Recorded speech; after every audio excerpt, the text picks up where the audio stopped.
সেই সময় এই দিনাজপুরের ফুলবাড়ি থেকে কয়লা উত্তোলনের জন্য অস্ট্রেলিয়ার বিএইচপি কোম্পানির সাথে সরকার চুক্তিবদ্ধ হয়েছিল। কিন্তু এর ঠিক 3 বছর পরে যখন নাকি এশিয়া এনার্জি সাথে আওয়ামী লীগ সরকার চুক্তিবদ্ধ হয় যে কিভাবে এই দিনাজপুর থেকে কয়লা উত্তোলন হবে, সেই সময় অস্ট্রেলিয়ার এই কোম্পানি তারা এই চুক্তি থেকে সরে যায়। কিন্তু আমরা যদি দেখি যে এই যে 94 সাল, 97 সাল এবং 2006 সালের এই যে দিনাজপুরে কয়লা উত্তোলনকে কেন্দ্র করে এই গণ অভ্যুত্থান, এইটির একটি ধারাবাহিকতা রয়েছে। 2006 সালে এশিয়া এনার্জি যখন এই কয়লা উত্তোলনে দিনাজপুরের ফুলবাড়ি এবং আশেপাশের 6টি উপজেলা সহ তারা ব্যাপক প্রতিরোধ করে তোলে। কেন প্রতিরোধ করে তোলে? প্রথম কারণটা হচ্ছে যে সেই সময়ে বিশ্বের বিভিন্ন দেশে উন্মুক্ত পদ্ধতিতে কয়লা উত্তোলন এইটি বন্ধ হয়ে গেছে। এই প্রযুক্তি, বন্ধ প্রযুক্তি আমাদের বাংলাদেশে সেই সময় শুরু হচ্ছে। এতে যেই বিষয়টি হচ্ছিল যে এই এশিয়া এনার্জি একটি অনভিজ্ঞ নতুন কোম্পানির সাথে চুক্তিবদ্ধ হওয়ার যে প্রক্রিয়াটা আমরা দেখি এবং যেই ভাবে তারা চুক্তিটি করেছে, আপনারা শুনেছেন যে এই চুক্তি অনুযায়ী 6% পাবে বাংলাদেশ, 94% পাবে এশিয়া এনার্জি, এবং তাদের এই 94%-এর মধ্যে 80% তারা বিদেশে রপ্তানি করতে পারবে।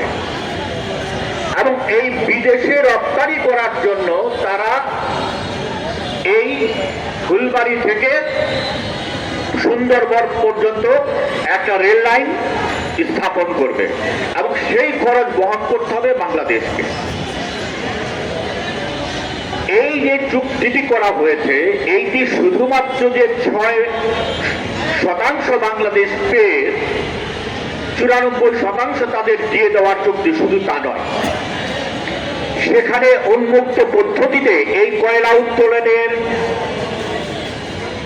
কি ভয়াবহতা তৈরি হতো, সেই সময়ে আমাদের পরিবেশ এবং জ্বালানি বিশেষজ্ঞরা সেইটি যখন জনসম্মুখে আনলেন, তখন আমরা ভয়ে আটকে উঠলাম। দিনাজপুরের মানুষ তারা প্রতিরোধ করে তুলল। দিনাজপুর আপনারা জানেন একটি ফসলি এলাকা। আমাদের যেই খাদ্যের যোগান, চালের সিংহভাগ দিনাজপুর থেকে আসে। এইটি হচ্ছে 3 ফসলি একটি জমি এই এলাকায়। সেই 3 ফসলি জমি ধ্বংস করে উন্মুক্ত পদ্ধতি মানে হচ্ছে যেই এলাকায় এইটির মুখ তৈরি হবে, এর কয়েক মাইল এলাকা জনশূন্য করতে হবে। অর্থাৎ মাইলের পর মাইল এলাকা বা ভিটার জায়গা খালি করে ছেড়ে তাদের অন্যত্র যেতে হবে। এবং এই পদ্ধতিতে কয়লা উত্তোলন হলে শুধু দিনাজপুর শুধু নয়, পুরা উত্তরাঞ্চল একটা মরুভূমিতে পরিণত হবে। নদী, নালা, খাল, বিল সমস্ত কিছু শুকিয়ে যাবে। পানি স্তর ভয়াবহভাবে নিচে নেমে আসবে। জীববৈচিত্র্য, প্রাণ সমস্ত কিছু ধ্বংস হবে।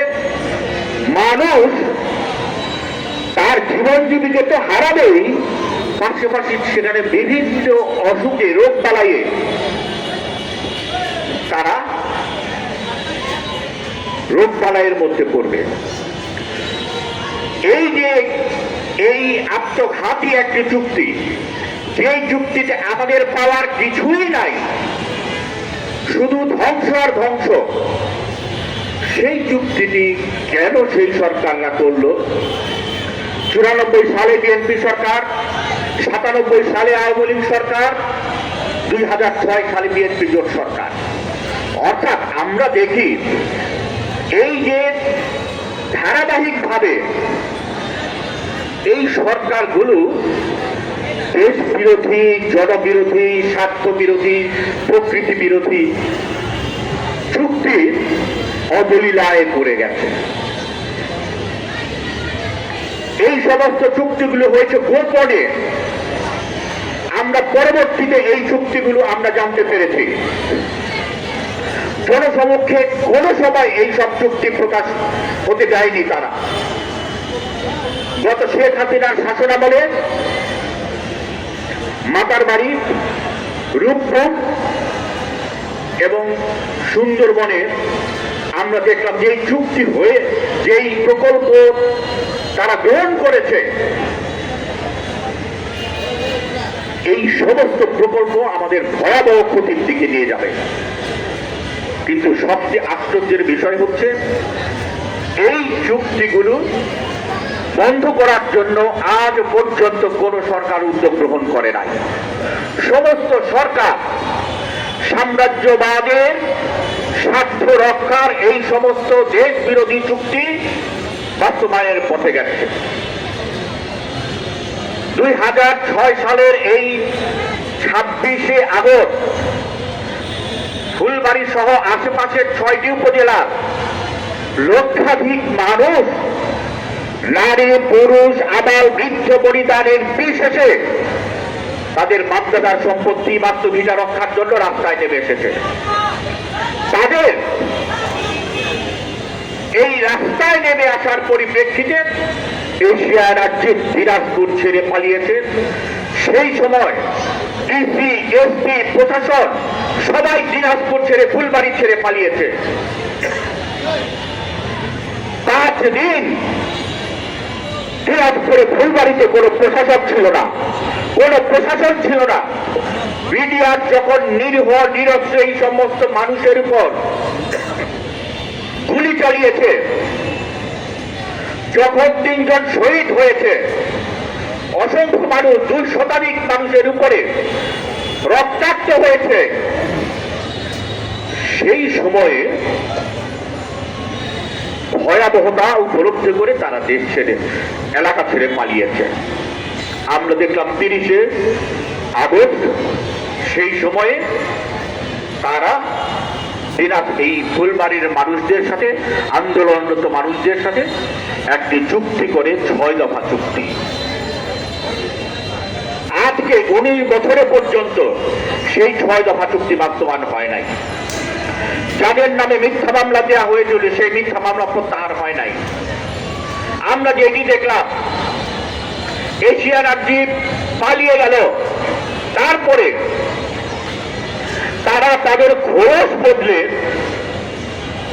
বাংলাদেশে আবার আসছে।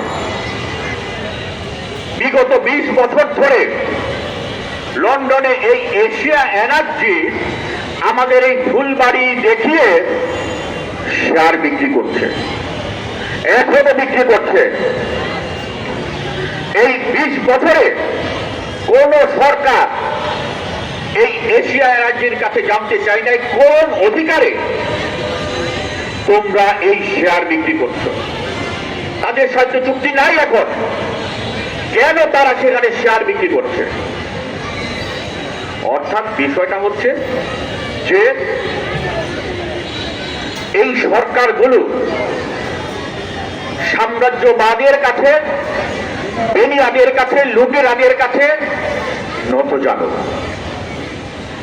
যার ফলে এরা যারা যারা রাষ্ট্র ক্ষমতায় বিভিন্ন সময় ছিল এদের সাথে আঘাত করেছিল।